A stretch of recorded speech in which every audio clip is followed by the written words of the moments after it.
ஜெய ஜெய சங்கர ஹர ஹர சங்கர ஸ்ரீ காஞ்சி காமாட்சி சங்கர மகா பெரிவா சரணம். அனைவருக்குமே வணக்கம். அதாவது பிறந்ததில் இருந்து எனக்கு சந்தோஷமே இல்லை பெரிவா என்பது போல பெரியவாயிடம் கூறிக்கொண்டு ஒரு பெண்மணி வந்திருக்கிறாள். அதாவது அவள் கூறுவது என்னவென்றால், அதாவது நான் முதலில் பிறக்கும் பொழுது எனது தந்தை தாயார் வீட்டில் இருந்தேன். அப்பொழுதும் எனது குடும்பம் மிகவும் ஒரு ஏழையாகத்தான் இருந்தது. அது என்னவென்று தெரியவில்லை. நான் இருந்ததாலோ என்னவோ தெரியவில்லை. எனது குடும்பம் மிகவும் ஏழையாக இருந்தது. 3 வேளை கஞ்சிக்கே மிகவும் திண்டாட்டமாக இருந்து கொண்டிருந்தது. அதனால் சொத்துக்கள் எதுவும் எங்களால் சேர்த்து வைக்க முடியவில்லை. அதுக்கப்புறமாக எனக்கு திருமணமும் ஆகிவிட்டது.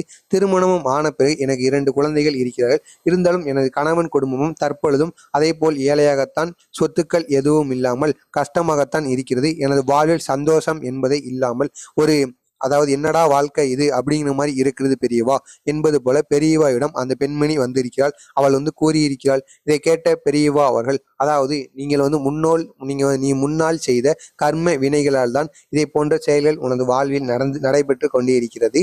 இதை நீ போக வைப்பதற்கும் அது மட்டுமல்லாமல் அந்த கர்ம வினைகள் போவதற்கு நீ இந்த செயலை நீ செய்து வர வேண்டும். அப்படி செய்து வந்தால் உனக்கு இருக்கக்கூடிய கர்ம விலைகள் நீங்கி அதற்கு அப்புறமாக உனது வாழ்க்கை கொஞ்சமாவது பிரகாசமாக இருக்கும். உனக்கே அந்த சந்தோஷமானது வர வர தெரிய ஆரம்பித்துவிடும் என்று பெரியவா அவர்கள் கூறிவிட்டு அதற்கு அப்புறமாக பெரியவா அவர்கள் ஒரு எளிய பரிகாரத்தை கூறியிருக்கிறார் என்றுதான் நாம் கூற வேண்டும். பெரியவா அவர்களை எடுத்துக்கொண்டாலே எளிய எளிய பரிகாரங்களை பக்தர்களுக்கு அவர் வணங்கி கொண்டுதான் இருப்பார். அவர் ஒரு நடமாடும் தெய்வமாக காஞ்சிபுரத்தில் நின்று அனைவருக்குமே எளிய பரிகாரத்தை வழங்கியவர் தான் இந்த பெரியவா அவர்கள். அவரது மடத்திற்கு வந்த யாருமே அதாவது சந்தோஷமாகத்தான் திரும்பி செல்ல வேண்டும், சோகத்துடன் திரும்பி செல்லக்கூடாது என்று நினைப்பவர் தான் மகா பெரியவா அவர்கள் இந்த ஒரு எளிய பரிகாரத்தை கூறினார். அது என்னவென்றால், அதாவது நீ காலையில் எழுந்துவிட்டு சுத்தபத்தமாக உனது வீட்டில் காலை மாலை என இருவேளிலும் நீ விளக்கேற்ற வேண்டுமாம்.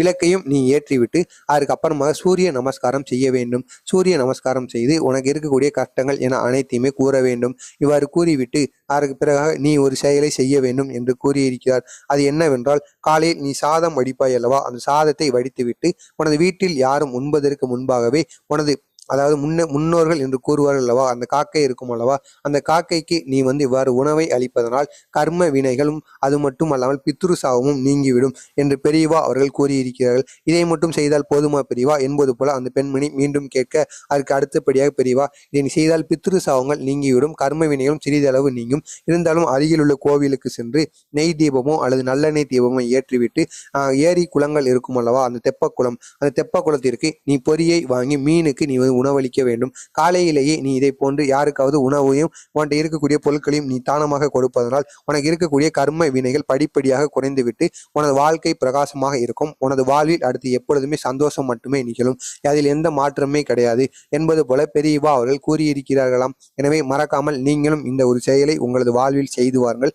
நான் பிறந்ததிலிருந்து எனக்கு கஷ்டமா இருக்கிறது, வாழ்க்கையை பிடிக்கல, வெறுப்பா இருக்கு, சாக போறேன் என்று உங்களிடம் அழுது புலம்புவார்கள் அல்லவா, அவர்களுக்கு இந்த வீடியோவை ஷேர் செய்து அவர்களையும் இந்த 2 செயல்களை மட்டும் செய்து வர சொல்லுங்கள். அவர்களுக்கு இந்த வீடியோவானது பயனுள்ளதாக இருக்கட்டும். உங்களுக்கு இதை போன்ற பெரியவா அவர்கள் கூறிய அனைத்து விதமான செய்திகளும், அவரை பற்றிய மகிமைகளும், அவர் கூறிய எளிய எளிய பரிகாரங்களும் தொடர்ந்து உங்களுக்கு வந்து கொண்டே இருக்க மறக்காம நம்ம சேனலை சப்ஸ்கிரைப் பண்ணிக்கோங்க. இந்த வீடியோவானது உங்களுக்கு பயனுள்ளதாக இருக்கும் என பயனுள்ளதாக இருந்ததுன்னா மறக்காம இந்த வீடியோவுக்கு ஒரு லைக் கொடுத்துட்டு அதுக்கப்புறமாக இதை ஷேர் பண்ணிட்டு பாருங்க.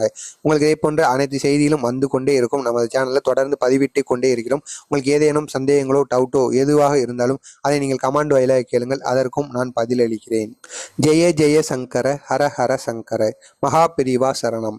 நல்லதே நினையுங்கள், உங்களது வாழ்க்கையிலும் நல்லது மட்டுமே நடக்கும். பொறாமை எண்ணம் கொண்டவராக இருக்காதீர்கள். நன்றி, வணக்கம், மகிழ்ச்சி.